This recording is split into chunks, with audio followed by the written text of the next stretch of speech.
In the abandoned outskirts of Hollowcreek stood a school no one dared to approach. The old high school, once vibrant with laughter and the hum of adolescent lives, now loomed like a corpse of brick and shattered glass. Its windows were hollow sockets, its halls silent veins. The town whispered that it had been cursed ever since the fire 30 years ago. A fire that consumed not only classrooms but also the souls of those trapped inside.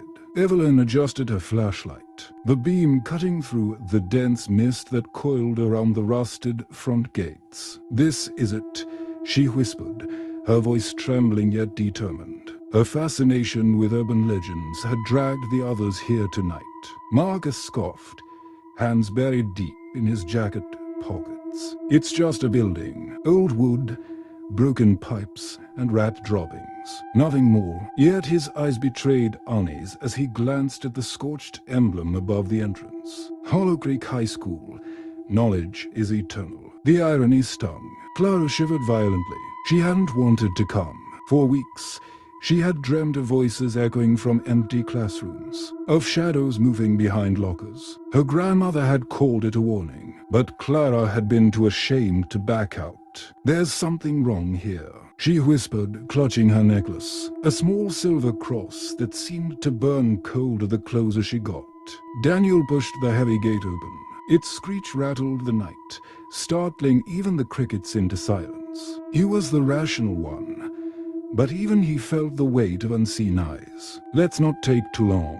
We'll look around, record some footage, and leave," he agreed. They nodded, though none truly agreed. Inside, the air was suffocating thick with mold, ash and something else. Something metallic, like dried blood. Their footsteps echoed unnaturally loud, as if the halls themselves were listening. Rows of lockers lined the walls, many warped from fire, some still bearing faint scratches that looked too fresh to be decades old. Evelyn pointed her flashlight at a classroom door half open. She pushed it, and it creaked to reveal overturned desks, charred textbooks, and a blackboard where chalk marks still lingered. Lesson 5. "The past never dies." "That's not possible," Marcus muttered. "Chalk doesn't last 30 years. Clara's breath quickened. She heard faint whispers, children laughing, then screaming, layered as if the times existed in the same space. "They're here," she said, eyes wide. Daniel tried to steady her. "It's just your imagination. Nothing's." Bang! The door behind them slammed shut with such force the glass cracked. Everyone jumped. Marcus cursed loudly, fumbling with his flashlight. Evelyn, however, smiled nervously, recording with her phone. "This is incredible proof." They tried the door, locked. Then, the blackboard screeched, slowly, agonizingly. White chalk began to move across the surface. Letters carved themselves one by one. "Welcome back." The temperature plummeted. Their breath turned visible. Evelyn's excitement turned to dread. "No one's writing that," she whispered. The whispers Clara heard grew louder, now sobbing, now shrieking. She clutched her head. "They don't want us here." From the hallway came the sound of footsteps, heavy, deliberate, approaching. Marcus backed away, his bravado gone. It's just pipes. It has to be." But then they all saw it. A figure at the far end of the corridor. Tall, shrouded in darkness. Its eyes glowed faintly, like embers left behind from the fire. It stood still, watching. Daniel grabbed Evelyn's arm. "We're leaving now." But the message on the blackboard had changed. "No one leaves." The lights from their flashlights flickered violently before extinguishing, plunging them into complete blackness. And in that blackness, the sound of dozens of desks screeching across the floor surrounded them. The school was awake again. The blackness inside Hollowcreek High was suffocating. The four friends stood frozen, their ears filled with the scraping of desks, being dragged across the unseen classroom. When their flashlights flickered back to life, the hallway appeared unchanged, silent, empty, but thick with a tension that gnawed at their nerves. "Don't panic," Daniel muttered, though his trembling hands betrayed him. He forced the door open at last, and they stumbled into the main corridor. The ceiling above sagged with rot, water dripping rhythmically into puddles that mirrored the cracked fluorescent lights. Evelyn's phone shook in her grip. She reviewed her footage. The words "Welcome back" scrolled across the blackboard were visible, though the chalk had vanished now. Proof. She whispered again, though her voice was hollow. Marcus tugged at her arm. Forget your proof. We need to find a way out. But every hallway twisted strangely, as though the school was shifting. The map Evelyn had studied online didn't match what they were seeing. Where the exit should have been, there was only another corridor lined with doors that groaned when touched. Refusing to open, Clara clutched her chest, her cross burning against her skin. "They're leading us somewhere," she said, eyes wide. "This isn't random. They want us deeper inside." At the far end, a locked iron gate barred their path. Above it, words carved into the plaster read, "Hall of Silence." Evelyn pressed closer, shining her light through. Beyond, desks and chairs were stacked chaotically, forming a barricade. At the center of the room, a single desk stood upright, pristine, with a leather-bound book resting atop it. Suddenly, the gate rattled violently, as though something inside wanted out. Marcus staggered back.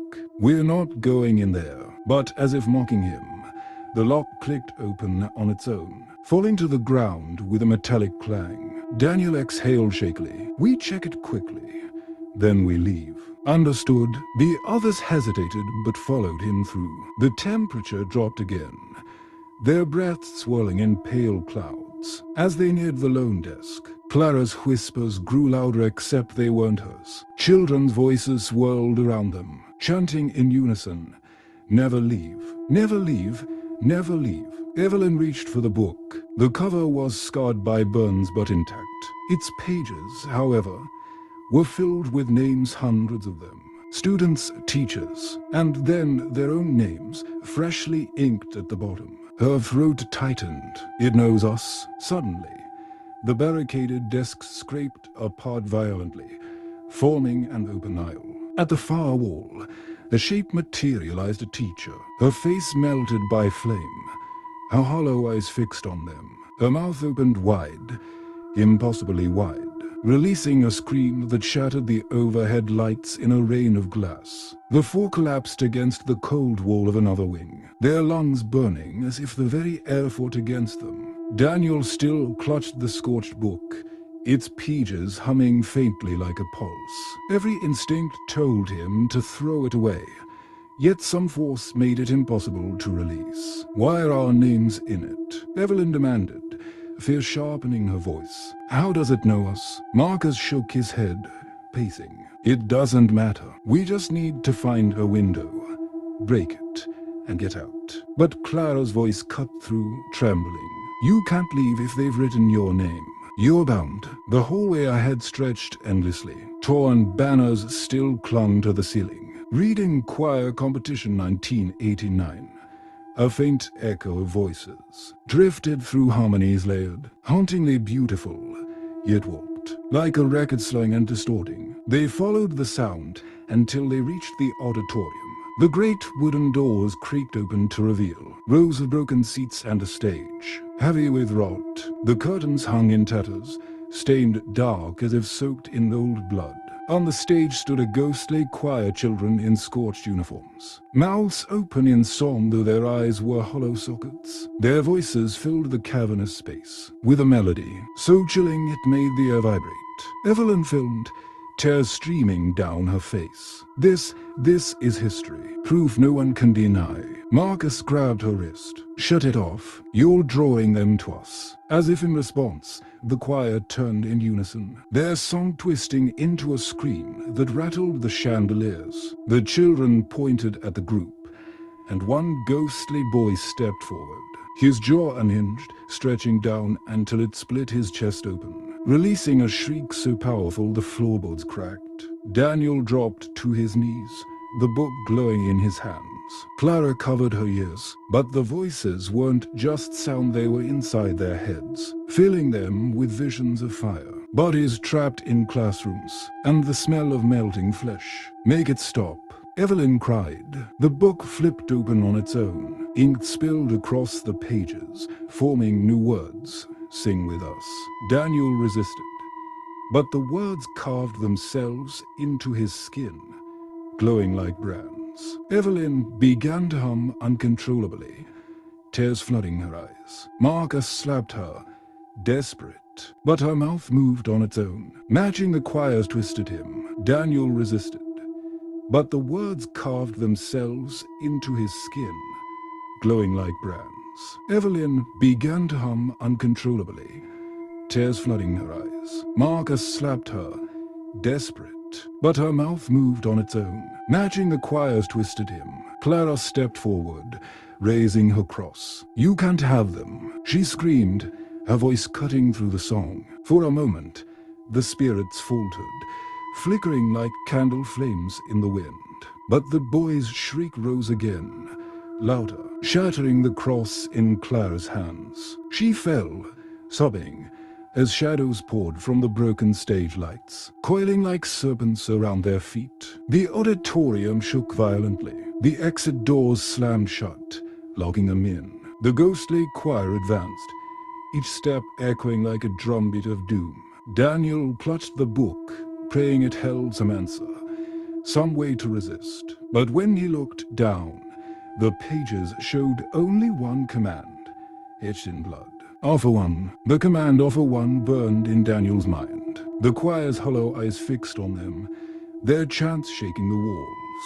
Evelyn clutched her throat, struggling against the invisible force that pulled her voice into their song. Marcus dragged her back, but the shadows were stronger, wrapping around her arms and dragging her toward the stage. "They want someone," Clara cried, desperation flooding her tone. "If we don't give them one, they'll take us all." Daniel's hands shook as the book writhed like a living thing. Every page screamed the same message. One must remain. His name glowed alongside the others, but now Evelyn's pulsed brightest, as though chosen. "No," Marcus snarled, shielding her. "We're not giving anyone."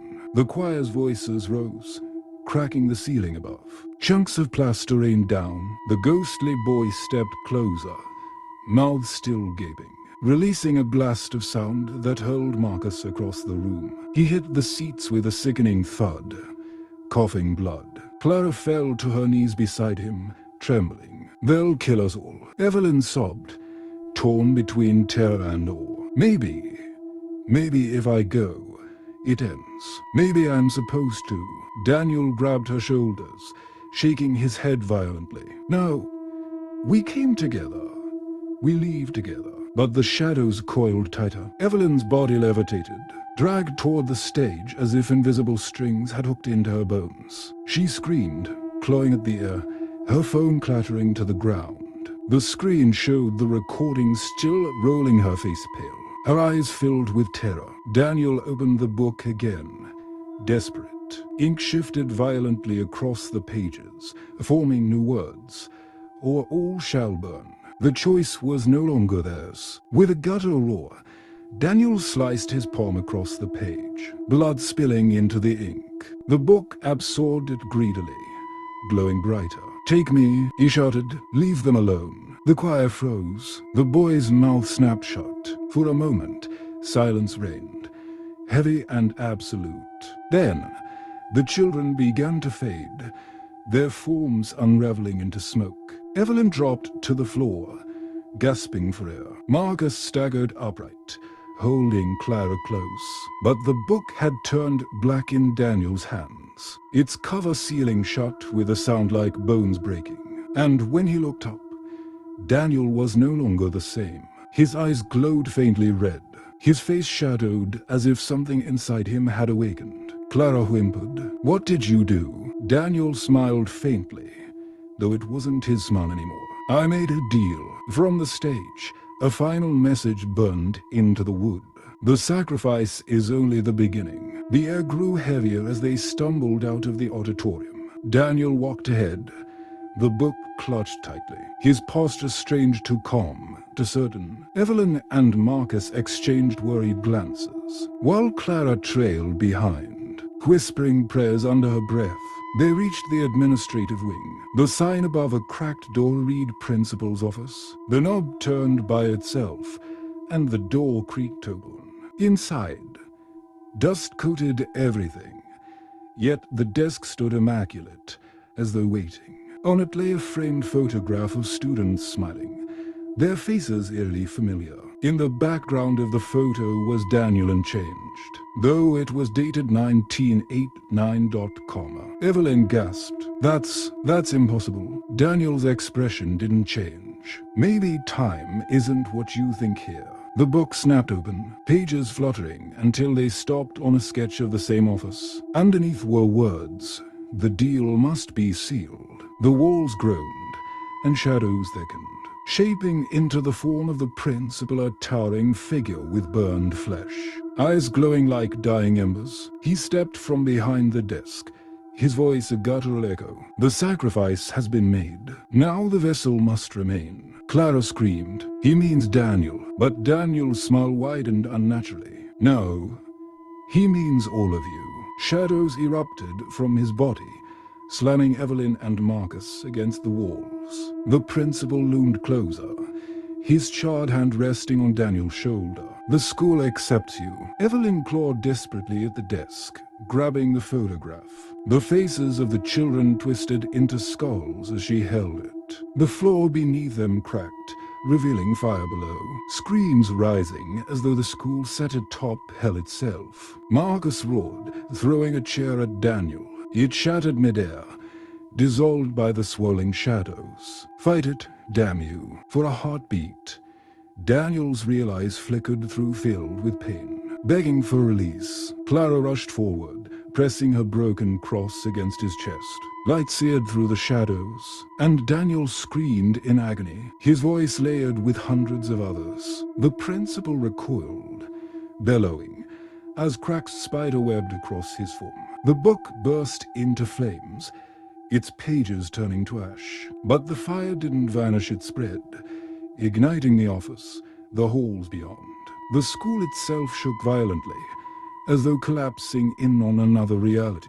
Daniel fell to his knees, smoke rising from his body. Run, he gasped, before it takes me completely. Evelyn and Marcus dragged Clara toward the door as the walls collapsed behind them. The photograph Evelyn had taken pulsed hot in her hand, whispering words she didn't understand.